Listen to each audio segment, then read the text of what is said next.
Assalamualaikum warahmatullahi wabarakatuh. Pergi ke pasar di Malioboro. Dari sana mampir ke rumah Nyonya. Perkenalkan, nama saya Fatimah Zahra yang memang sudah cantik dari sananya. Hai teman-teman semuanya, izinkan Zahra ya untuk menceritakan cerita rakyat dari Provinsi Banten. Cerita ini berjudul Asal Mula Batu Kuwung. Batu Kuwung adalah wisata pemandian air hangat yang terletak di Padarijang, Provinsi Banten. Konon katanya bisa menyembuhkan berbagai macam penyakit loh teman-teman.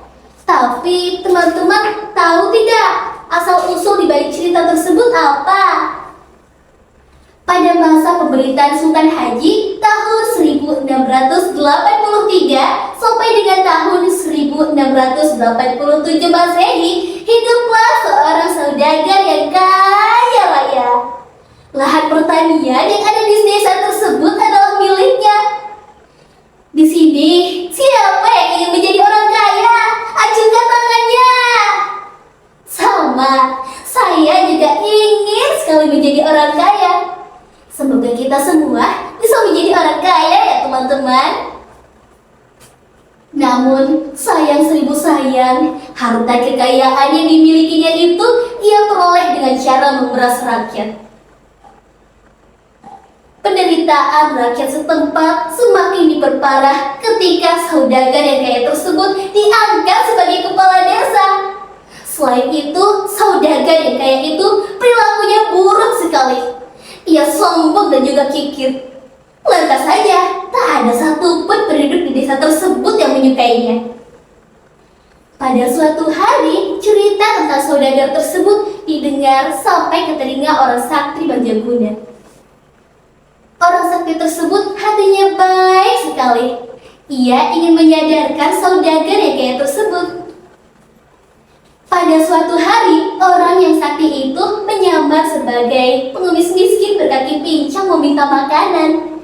Namun, bukannya diberi, saudagar itu malah menghadik dan mencaci maki pengemis tersebut. Memangnya siapa kau minta-minta hartaku? Memangnya hartaku ini milik nenek moyangmu? Sudah, pergi sana. Mendapatkan perlakuan yang buruk dari saudagar tersebut, lantas si pengemis itu pun murka.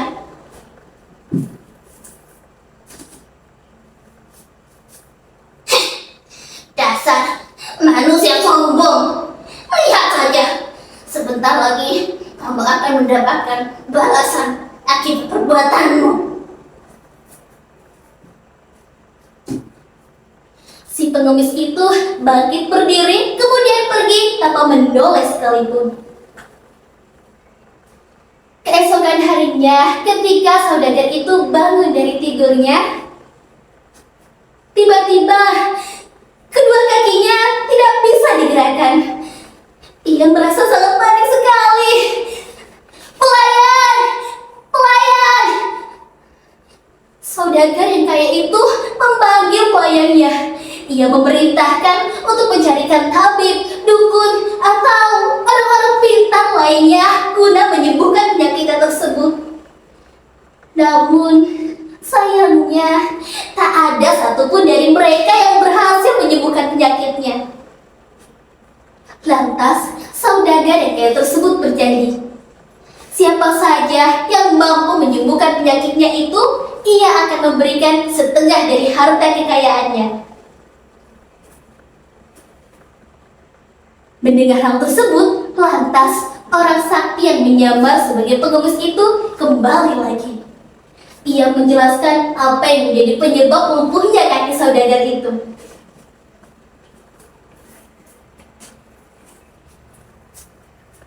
Penyebab dari lumpuhnya kakimu ini adalah karena perbuatanmu sendiri. Ada beberapa syarat yang harus kamu penuhi. Yang pertama, harus rendah hati dan pemurah. Yang kedua, kamu harus bertapa di atas Batu Kuwung di bawah kaki Gunung Karang selama 7 hari 7 malam. Ketiga, penuhilah janjimu itu untuk memberikan setengah dari harta kekayaanmu kepada orang-orang yang berada di sekitar rumahmu. Dengan dibantu oleh pelayannya, lantas saudagar yang kaya itu langsung bertapa di atas batu gumul.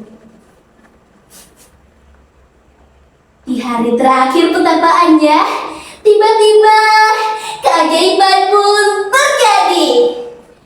Menyemburlah sumber mata air hangat dari atas batu gumul. Sumber mata air itu melimpah sekali. Melihat hal tersebut, lantas saudagar yang kaya itu langsung mandi di sumber mata air hangat tersebut. Keajaiban pun terjadi lagi dan lagi. Yang tadinya kakinya tidak bisa digerakkan, kini bisa ia gerakan kembali. Ia bisa melangkah, ia bisa berjalan, bahkan bisa berlari. Setelah yakin sembuh dari penyakitnya, saudagar yang kaya itu langsung kembali pulang ke rumahnya. Ia segera menepati janji-janji yang pernah dia ucapkan. Dia membagikan setengah dari harta kekayaannya kepada orang-orang miskin yang tinggal di sekitar rumahnya. Kini ia benar-benar telah berubah. Kiranya pengalaman pahitnya dulu tidak bisa berjalan telah membuatnya bertaubat. Jika ada pengemis yang datang, ia segera memberi apa saja yang bisa ia berikan kepada pengemis tersebut. Bahkan di saat menikah pun ia tidak memilih putri cantik anak dari orang kaya, melainkan ia menikah dengan gadis desa anak dari petani miskin.